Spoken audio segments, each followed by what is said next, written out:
Io credo sinceramente nel fatto che ci sia modo e modo di uscire da una competizione e quando questo avviene comunque devi trovare qualcosa che ti permetta di portare a casa, che ne so, esperienza, crescita collettiva, l'esplosione di un talento, delle certezze che magari prima non avevi. E io queste cose, dall'eliminazione dall'evento, io queste cose le ho viste onestamente e lo so, io e noi, mi permetto di dire, interisti, spesso siamo stati presi tra virgolette di mira o in giro quando si diceva a testa alta, a testa alta, a testa alta. C'è modo e modo di uscire e lo voglio rimarcare proprio stasera perché tu puoi crescere anche dalle sconfitte, assolutamente. Io credo che questo alla Juve nel percorso della Juve in questo mondiale, io credo che questo l'abbiamo appurato perché qualcosa di costruttivo c'è stato e come, e adesso traduco quanto detto prima, una crescita collettiva perché abbiamo visto una squadra che comunque il proprio mister, secondo me, nelle idee lo segue. L'esplosione di un talento, Ildiz, ragazzi miei, mai come in questo mondiale per club, forse ha brillato, si è affermato con estrema continuità, ha voluto mettersi in mostra e ci è riuscito.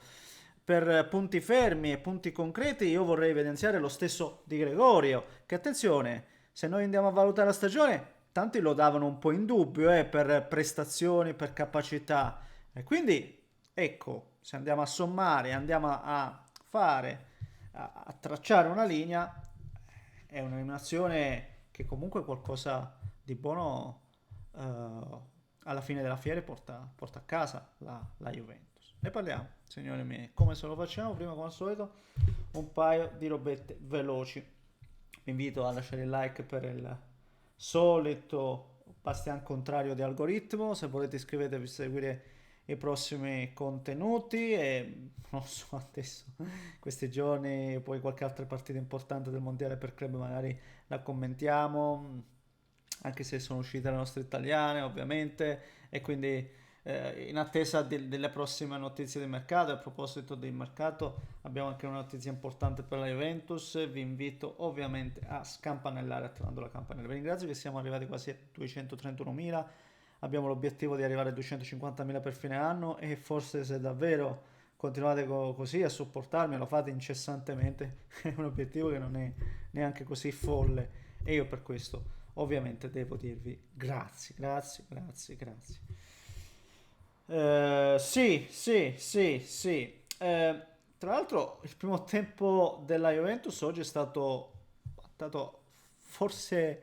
oltre ogni più rosea aspettativa, perché io vedevo i primi 20-25 minuti, 30, praticamente era solo la Juventus che creava pericoli, che si rendeva pericolosa, che con due passaggi, una giocata, o meglio, ogni volta che la palla poi arrivava a Ildiz c'era sempre qualche invenzione che portava alla creazione di un pericolo, buone combinazioni con Colomani, bellissima l'azione tacco Colomani, bravo Ildiz nel destreggiarsi e nel lanciarlo in porta e l'uno contro uno col portiere, oppure il controllo orientato dello stesso Ildiz che poi va a sganciare il destro. Ho visto delle giocate apprezzabilissime e come ho detto prima una squadra che comunque segue il proprio allenatore, si è messa a disposizione del proprio mister. E ribadisco, non è poco. Secondo me la Juventus a questo mondiale ci arrivava con molti più dubbi, con molte più incertezze e qualcheduna secondo me se l'è messa alle spalle. Poi è ovvio che questa è una squadra che va assolutamente completata, ha giocato questo mondiale con una difesa praticamente rattoppata, anche oggi poi tra l'altro già mancavano delle pedine e lo stesso Calulu a una certa praticamente non stava bene, per cui era un po' dietro incerottata, diciamo così. Ma ha tenuto benissimo, soprattutto il proprio portiere nel secondo tempo, perché poi la partita alla lunga è cambiata con il Real che ha intensificato, ha aumentato la qualità, ha aumentato i giri del motore e bisogna dire che poi il Real Madrid è una squadra in fase embrionale perché Xabi Alonso, ragazzi, mi è entrato e già ha messo praticamente tutto, ha ribaltato tutto l'ambiente, cambiando modulo, idee tattiche, portando dentro anche altri giocatori e quindi il Real Madrid è una squadra che sta già lavorando per il futuro più che per il presente, quindi più che per arrivare in fondo a questo mondiale, questo mondiale per club. Nell'immediato qualcosa magari perderà e l'abbiamo visto, ribadisco, soprattutto nel primo tempo quest'oggi, una squadra che va compattata e che deve trovare delle misure, ma quando lo fa poi abbiamo visto che ha un potenziale incredibile e che può arrivarti in porta a calciarti da qualsiasi parte con qualsiasi giocatore. Questo secondo me nel lungo periodo ci dimostra che l'allenatore è Xabi Alonso, che ha delle idee e ha anche coraggio da vendere, perché poi magari se vieni eliminato anzitempo puoi creare dei malumori, la squadra può iniziare magari a non seguirti, può perdere quindi fiducia. Lui ha coraggio, ha assolutamente coraggio e poi ha uomini di qualità che ovviamente deve trovare il modo di sfruttare al meglio. E da quello che sto vedendo già si è, già si inizia a vedere qualcosa di suo in questo Real, più di qualcosa. Ma concentrandoci sulla Juventus, parlato del talento di Yildiz, ce ne sono pochi, ce ne sono pochi ragazzi con quell'estro e lo stiamo vedendo anche tra le fila e tra le squadre di questo mondiale per club. Yildiz davvero ha fatto bene, non parlo di stasera, parlo proprio in generale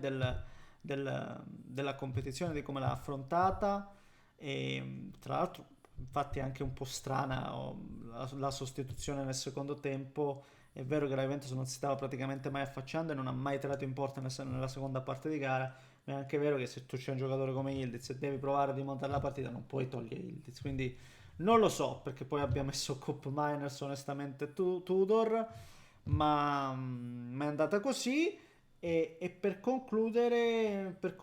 Di Gregorio, che come dicevo prima, ha fatto veramente bene ed è un portiere secondo me solido Di Gregorio. Io non ho capito perché ci sono o comunque c'erano così tanti dubbi su sto portiere. È un portiere solido, è un portiere capace, molto molto bravo e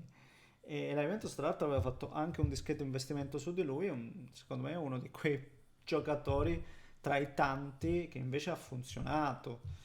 per cui poco altro da aggiungere. E per concludere, in chiave mercato si parla di una Juventus vicinissima adesso a Jonathan David e questo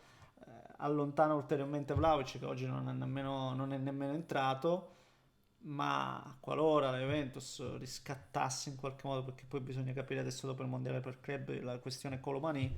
un attacco Colomani Jonathan David secondo me è una roba di tutto rispetto, ma avremo modo di parlarne in maniera più approfondita più avanti.